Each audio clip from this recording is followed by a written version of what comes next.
अस्सलामु अलैकुम dear students. Last lecture में हमने डिस्कस किया था कि इन्वायरमेंटल स्ट्रेस की वजह से प्लांट्स के अंदर चेंजेस आती हैं। इसकी जो बेस्ट एग्जांपल है हमारे पास वो है एट्यूलेशन। एट्यूलेशन क्या होती है? अगर किसी पौधे को, अगर प्लांट को हम ऐसी जगह पर रख दें जहाँ पर उसको लाइट ना मिले, विदाउट लाइट हम उसको ग्रो करना शुरू कर दें, तो क्या होता है?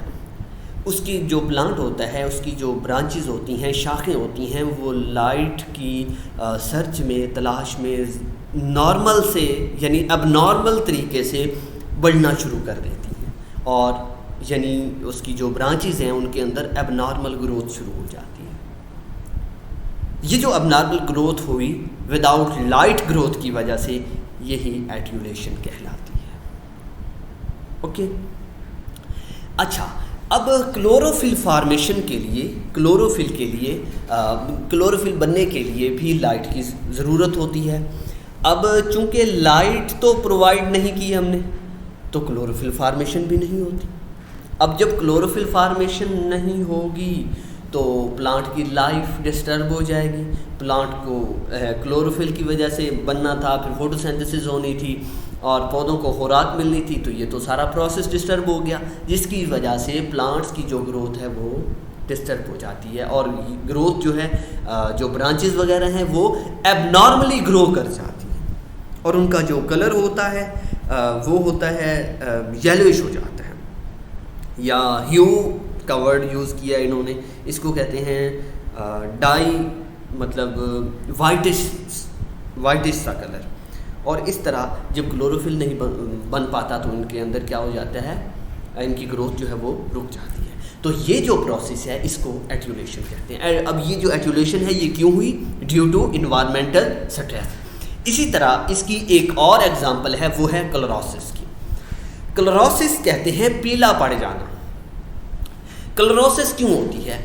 हमने पहले कहा था कि सॉइल के अंदर बहुत सारे ऐसे न्यूट्रिएंट्स मौजूद होते हैं, मिनरल्स मौजूद होते हैं जो कि एसेंशियल हैं प्लांट की ग्रोथ के लिए।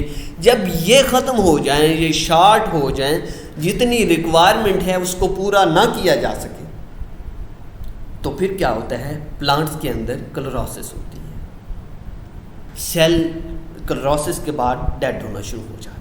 ठीक है, जब न्यूट्रिएंट्स और मिनरल्स जो हैं ये शॉर्ट हो जाते हैं तो क्लोरोफिल फॉर्मेशन भी डिस्टर्ब हो जाती है, क्लोरोफिल भी नहीं बन पाता, जिसकी वजह से पत्तों का जो रंग है वो चेंज हो जाता है, पीला हो जाता है और ग्रोथ जो है वो नॉर्मल नहीं रहती, क्योंकि क्लोरोफिल फॉर्मेशन नहीं हो रही। प्रॉपर सप्लाई ऑफ न्यूट्रिएंट्स की वजह से प्रॉपर सप्लाई ऑफ न्यूट्रिएंट्स नहीं हो रही, जिसकी वजह से क्लोरोफिल फॉर्मेशन नहीं हो रही। उसकी वजह से जब क्लोरोफिल फॉर्मेशन नहीं हो रही तो फिर ग्रोथ भी नॉर्मल नहीं होती। अब इसके बाद जो हमारा अगला टॉपिक है, डिफेंस अगेंस्ट पैथोजन। जो पैथोजन है वो इसके खिलाफ, इसके अगेंस्ट, इसके अपना डिफेंस कैसे करता है, अपना दिफा कैसे करता है, अपने आप को बचाता कैसे है, इसके खिलाफ कैसे वर्किंग करता है। इसकी एक जो आप हमारे इस बुक में उन्होंने डिस्कस किया है वो है कैलस फॉर्मेशन। कैलस फॉर्मेशन उस सूरत में होती है जब जो प्लांट्स हैं इनको कट लग जाता है। अब अगर हम इंसान की बात करें, ह्यूमन की बात करें, तो जब हमें कट लग जाता है तो हम देखते हैं कि हमारी स्किन के ऊपर सबसे पहले क्या होता है, वो ब्राउनिश से कुछ सेल्स जो हैं वो इकट्ठे हो जाते हैं और बाद में वक्त गुजरने के साथ साथ वो खुद ब खुद ही ख़त्म हो जाते हैं और हमारा जो ज़ख्म है वो सेट हो जाता है। इसी तरह प्लांट्स के साथ भी बिल्कुल इसी तरह होता है कि उनके ऊपर भी कुछ जो सेल्स हैं वो इकट्ठे हो जाते हैं, बहुत सारे सेल्स इकट्ठे हो जाते हैं और उसको कवर कर लेते हैं। Callus is an area of thickened skin that forms as a response to repeated friction, pressure और अदर इरिटेशन। तो if plants are bounded they often develop masses of amorphous material. यहाँ पर उसने वर्ड यूज़ किया है amorphous. Amorphous कहते हैं जिसकी कोई ख़ास शक्ल सूरत नहीं होती, material with very less differentiation, with very poor differentiation. अब ये जो सेल्स होते हैं ये इकट्ठे हो जाते हैं, इसकी कोई स्पेसिफिक शेप नहीं होती, ये किसी ख़ास तरीके से नहीं जुड़ते, बल्कि ये बहुत सारे सेल्स इकट्ठे हो जाते हैं और उस जगह को पुर कर देते हैं। ये है कैलस फॉर्मेशन। इसके बाद एक दूसरा होता है प्लांट ट्यूमर। ट्यूमर वैसे रसौली को कहते हैं। तो प्लांट ट्यूमर्स जो हैं इनको कि प्लांट कैंसर भी कहा जाता है। अच्छा, इनको प्लांट कैंसर क्यों कहा जाता है? ट्यूमर्स जो होते हैं ये बेसिकली एबनॉर्मल ग्रोथ होती है सेल्स की, यानी किसी ख़ास जगह पर अगर सेल्स की ग्रोथ ज़्यादा रैपिड हो गई है, वहाँ पर बहुत ज़्यादा सेल्स इकट्ठे हो गए हैं, तो उसको ट्यूमर कहते हैं।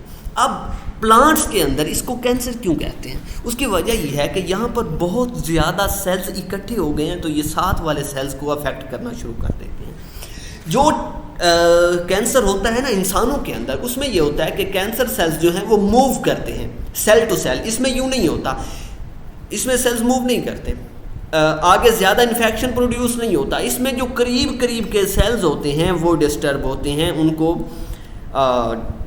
जो है उनकी ग्रोथ नॉर्मल नहीं रहती, उनको डिस्टर्ब कर दिया जाता है, इसलिए इसको कैंसर भी कहा जाता है।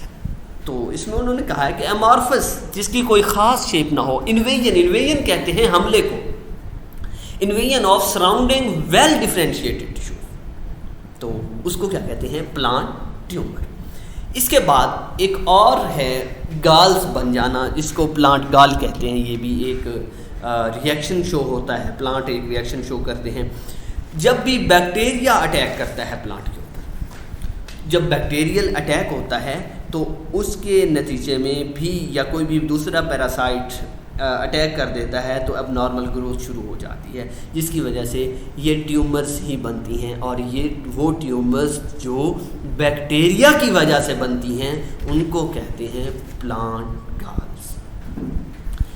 इसके बाद हमारा जो नेक्स्ट टॉपिक है वो है बायोलॉजिकल रिदम का।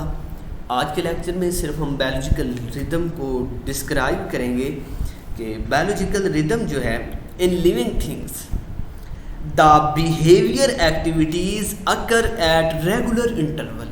एक प्रॉपर टाइम में एक रेगुलर वक्फे के साथ किसी भी एक्टिविटी का या बिहेवियर का वकू पजीर होना, इसको बायोलॉजिकल रिदम कहते हैं। नेक्स्ट इंशाल्लाह हम इसको तफसील से डिस्कस करेंगे। अल्लाह हाफ़िज़।